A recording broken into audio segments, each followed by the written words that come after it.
KC24 is your local election coverage. Donald Trump says on his first day in office, he will make good on his campaign promise to begin mass deportations of people living in the country illegally. KC24 Sydney Charles is speaking with the Fresno City Council member about the uncertain months ahead. She joins us live in studio with some of that uncertainty from some. Hi, Sydney.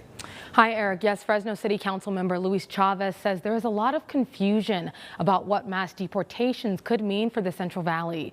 Chavez and several local groups held a meeting today to figure out ways to support the community amidst the uncertainty. I think there's a lot of confusion, lack of clarity, and quite frankly, angst and fear. Fresno City Council member Luis Chavez says mass deportations could have devastating effects on the Central Valley. We depend a lot on immigrant workforce, $6 billion that are generated on a yearly basis, whether it's citrus, grapes, raisins, almonds, pistachios. I mean, a lot of those fruits and vegetables come out of the Central Valley in Fresno, and so I think it would be crippling for our local economy. In response, Chavez invited several Central Valley groups to City Hall on Monday. I hosted the Immigrant Affairs Committee Summit, organizations that work with our immigrant population from across the Central Valley. One of the stories that stuck out for me is when we had a social worker there that actually described what a plan would be for the children should they get home and their mom wasn't home.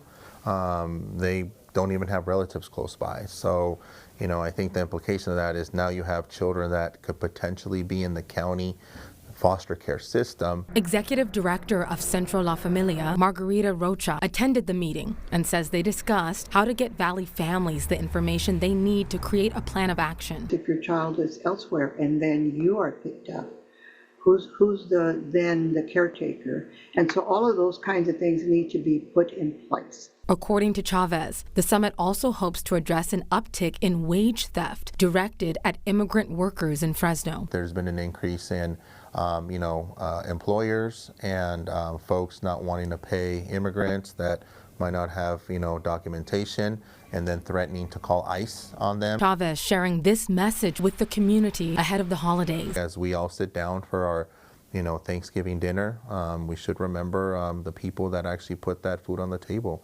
The fruits and vegetables, the dairy products, the turkeys. That's something that oftentimes we forget. Councilmember Chavez says he plans to hold the next meeting in December.